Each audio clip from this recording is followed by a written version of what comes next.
एक लगातार बिहार में घटना, मुझे किसी से कोई नफरत नहीं है, कोई दुश्मनी नहीं है, मगर व्यवस्था से मुझे बहुत दुख है। पीएमसीएच की घटना,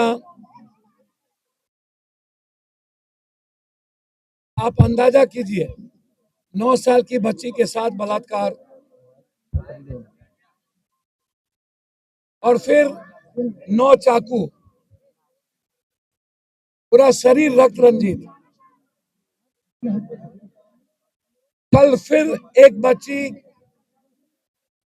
के बलात्कार करने के बाद उसकी को मार के खगड़िया में लाश 5 दिन के बाद मिला।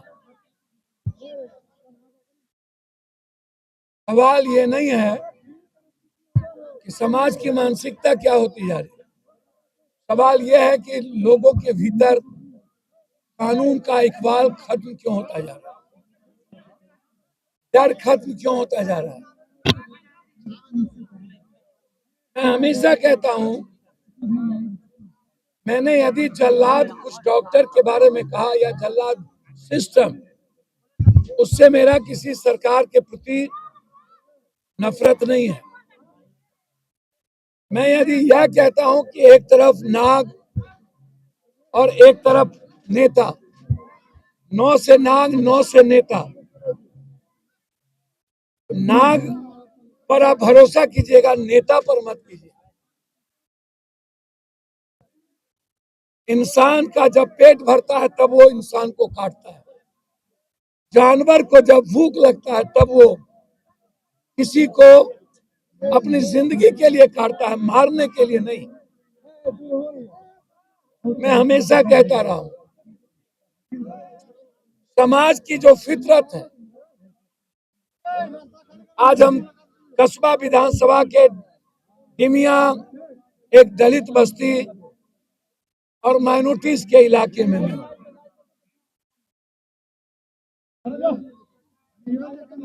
हम आए वहां थे जहां 2 बच्ची डूब के मर गई। हर दिन कोई ना कोई घटना, हर दिन कोई ना कोई ऐसी, हर दिन कोई ना कोई ऐसी बड़ी वारदात जो मानवता को खत्म कर देती, जो कलंकित करती। आप इस बात को समझिए। मैं बार बार कहता हूं कि जो पीएमसीएच में हुआ वो हर दिन होता है। एक घटना कांग्रेस ने, जो लगातार हम पहले से ही कुटनी में बोल रहे थे, कल मैंने कुटनी में मैं मुजफ्फरपुर के डीआईजी साहब से बातचीत की। कुछ दिन पहले मुजफ्फरपुर में वही डीएसपी ने एक पासवान गांव में झुक करके पूरे महिलाओं के साथ मारपीट किया था। उसके पहले एक मुस्लिम गांव में किसी भी टोले के लोगों को मारने में वो कसर बाकी नहीं रखा। तीसरी घटना थी जहां जाति पूछ के 300 महिलाओं को, जो जादव जाति से थी, उसको नंगा करके पीटा गया, मोलेस्टिंग की गई। और फिर कुड़न्नी में एक दलित मासूम बच्ची के साथ बलात्कार करके सिस्टम ने उसे मार दिया, जिंदा रखने में कोई भरोसा नहीं रखा। लेकिन क्या आप मेरी बात से सहमत हैं? जब हम मेडिकल सिस्टम के खिलाफ लड़ रहे थे 90 के पहले से, तो ये नेता लोग कहते थे कि पप्पू यादव क्यों लड़ते, इस डॉक्टर के खिलाफ क्यों लड़ते। जब इन लोगों की अपनी पड़ी, जब ये लोग गाली गलौज डॉक्टर से सुने, जब इन लोगों की पिटाई हुई, और जिस डॉक्टर को जबरदस्ती भगवान कहा जाता है, मैं कहता हूं डॉक्टर भी इंसान है, आप उसकी इज्जत करिए। जो पैसा लेता है वो भगवान नहीं हो सकता। वह पढ़ा है, हम पढ़े हैं, हम इंजीनियर का काम करते हैं, कोई पढ़ा है टीचर का काम करता है, कोई पढ़ा है सिपाही का काम करता है, कोई चपरासी का काम करता है, कोई एसपी का काम करता है, कोई डॉक्टर का काम। यदि हम 1 करोड़ रुपया लगा के तालीम लिए तो क्या हम पूरी दुनिया को लूटेंगे? मैं तब भी बोल रहा था सरकारी अस्पताल व्यवस्थित आजाद हिंदुस्तान के बाद क्यों नहीं? इस देश में पूरी दुनिया मेडिकल सिस्टम में अपना इलाज और ऑपरेशन कराने क्यों आता है? सबसे ज्यादा दुनिया में, सबसे ज्यादा दुनिया में, वर्ल्ड में medical mafia, nursing home Bharat में ही क्यों? सबसे ज्यादा लूट भारत में ही क्यों? ऐसा कोई डेवलप कंट्री नहीं है दुनिया में। आप जाइए, कहां पर डॉक्टर दवाई नहीं लिखता है, फार्मासिस्ट दवाई लिखता है। दवाई लिखने का राइट डॉक्टर को नहीं है, नहीं है। इतना ज्यादा nursing home mafia, medical mafia आपको कहीं नहीं मिलेगा। मैं 3 बात सरकार को हमेशा सुझाव देता हूं। 1 nation 1 education, 1 nation 1 health. Medical system आम आदमी के लिए बिल्कुल कॉमन और कंपलसरी होना चाहिए। मैं कहता हूं जांच सरकारी होनी चाहिए, जहां पर लोगों को मिनिमम बिलो ऑफ पॉवर्टी लेन, गरीबी रेखा के नीचे, जांच में पैसा नहीं लगना चाहिए। ना हार्ट, ना किडनी, ना कैंसर, ना ब्रेन ट्यूमर, ना लीवर, किसी चीजों में पैसा नहीं लगना चाहिए।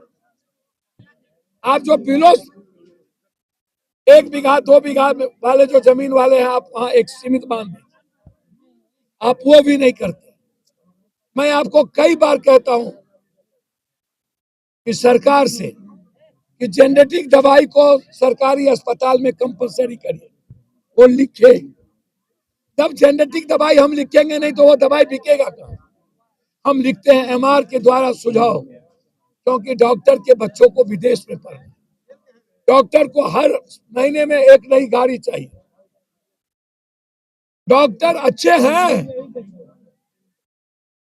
लेकिन लूटने की प्रवृत्ति 90%, 95% डॉक्टर।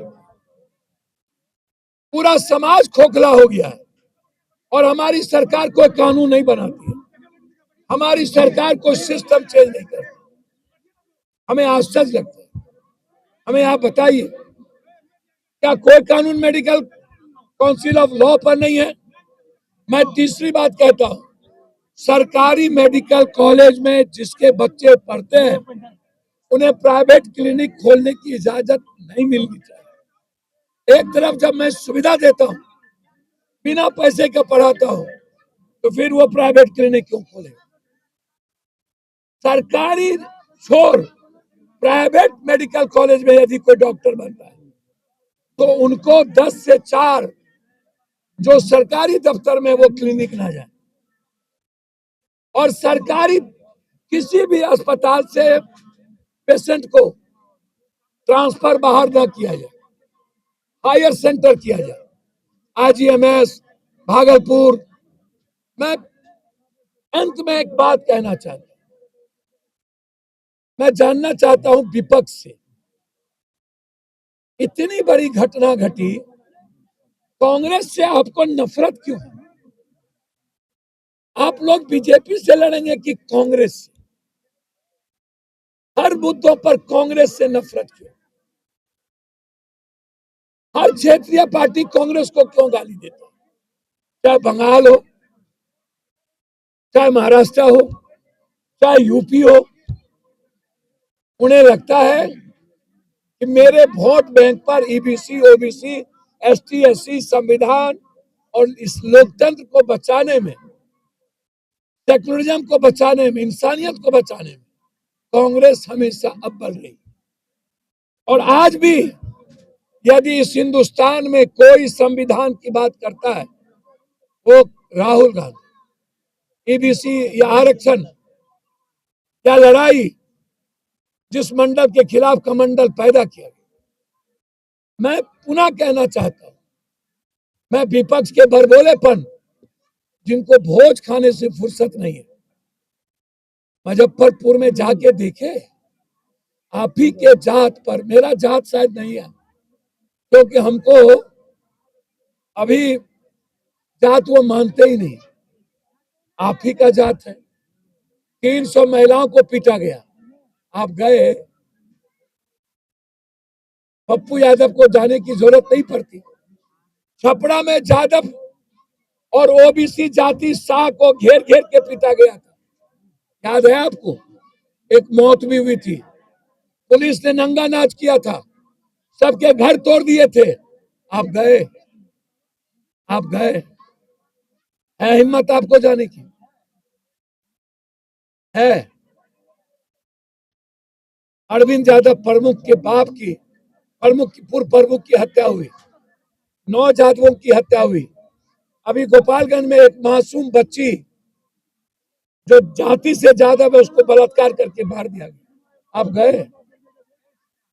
बक्सर में अभी नरसंहार किया गया आपके ही गुंडों के द्वारा, आप वहां गए। आपके ही महासचिव को चौसा में मार दिया गया, आप वहां गए। मैं जानना चाहता हूं, आज यदि यह विपक्ष मिल के लड़ा होता, आप यदि कांग्रेस का साथ दिए होते, तो आज यह सरकार हिल गई होती, गिर गई होती और मंत्री को इस्तीफा देना पड़ता। आप एक बार ट्वीट तक, 12 दिनों के बाद आपकी पार्टी, जहां पर लोगों ने विरोध किया, लगातार आपके वर्कर की हत्या होती, आप कहीं नहीं जाते। इतना बड़ा मुद्दा बना दिया हमारे नेता ने, कांग्रेस ने पूरे देश का मुद्दा बना दिया। एक भी विपक्ष की पार्टी कांग्रेस के साथ क्यों नहीं? इतना नफरत किस बात से? हमारे नेता से या हमारे दल से? आए और पार्टी कहां गायब हो जाती है? हर मुद्दे पर पप्पू यादव और कांग्रेस के अलावे बोलने की हिम्मत क्यों नहीं होती? नीतीश जी, उपाधीक्षक को हटा देना और डॉक्टर को सस्पेंड कर देना, क्या उस बच्ची को लौटा पाएंगे आप? हर दिन आपके जो न्यूली डॉक्टर है, इंटर्नशिप वाले, सभी अस्पताल में नंगा नाच करते हैं, रात के 12 बजे लोगों को पीटते हैं, गाली देते हैं, दवाई मांगने पर गाली गलौज करके भगा देते हैं। क्या आप इंटर्नशिप डॉक्टर को समझाइएगा?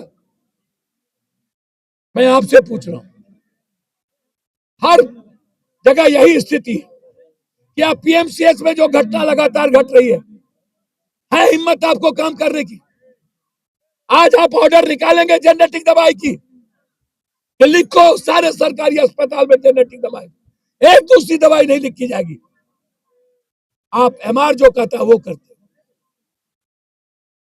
क्या सरकार जांच फ्री करेगी? मेरा इससे ज्यादा कुछ नहीं कहना। ये बड़ी मछली को बचाने के लिए छोटी मछली का जब्बे मत करिए, ये पूछ पकड़ के निकलने की बात मत करिए, ये ओवर बॉइलिंग मत करिए। पूरा बिहार मेडिकल सिस्टम के चलते तबाह है, जिंदगी बर्बाद हो चुकी है। ये परिस्थितियां, इसीलिए जब हम गांव आए, हालात गांव के अच्छे नहीं हैं। हर दिन कोई ना कोई बड़ी घटना घटती है मेडिकल सिस्टम के कारण, तो मुझे यहां से आपके बीच आना पड़ा। मैं चाहूंगा एक अनुशासनात्मक कार्रवाई के साथ एक कमेटी बने जो डॉक्टर्स के कोड ऑफ कंडक्ट को गाइड करे, उसको देखे। यदि नियम के तहत कोड ऑफ कंडक्ट डॉक्टर का सही नहीं है तो उस पर अनुशासनात्मक कार्रवाई दंडनीय होनी चाहिए। फिर मैं आपसे 4 बात कह के अपनी बात समाप्त कर, उस परिवार की 20 लाख रुपया मुआवजा, उस परिवार में एक नौकरी। और फिर मैं याद दिलाता हूं, मैंने यहां भी एक आतंक के खिलाफ जो हमारे ललित बच्चों को मार दिया, उसके परिवार की नौकरी, सीबीआई इंक्वायरी, एक तरफ गुंडा राज, माफिया राज, बालू जमीन शराब माफियाओं का राज, एक तरफ पुलिस का गुंडे का राज, और तीसरी तरफ 90% जालिम और जुल्मी जल्लाद डॉक्टर का आतंक, और चौथी तरफ प्रोटेक्ट करने वाला हर जात का लोग भोज खाता है, इंजॉय करता है। हर नेता संवेदनहीनता की प्रकाष्ठा पार कर चुका है। बस उन्हें सियासत चाहिए, उन्हें कुर्सी चाहिए, वो सत्ता के लिए कुछ भी कर सकते हैं, कत्लेआम कर सकते हैं, वो कोई नफरत पैदा कर सकते हैं। इस नेता से बचिए और डॉक्टर पर औपचारिकता मत करिए। मंगल पांडे जी, बड़ी कार्रवाई करिए, मैं आपसे आग्रह करता हूं। और मैं सरकार से मांग करता हूं, मेरे यहां लगातार जुल्म हो रहे हैं, पूर्णिया के धरती पर, इस कोसी में पुलिस का जुल्म लगातार, उस पुलिस के खिलाफ आप सख्त एक्शन लीजिए, 3 से 2 का मुकदमा करके उसको जेल में डालिए। बहुत बहुत धन्यवाद।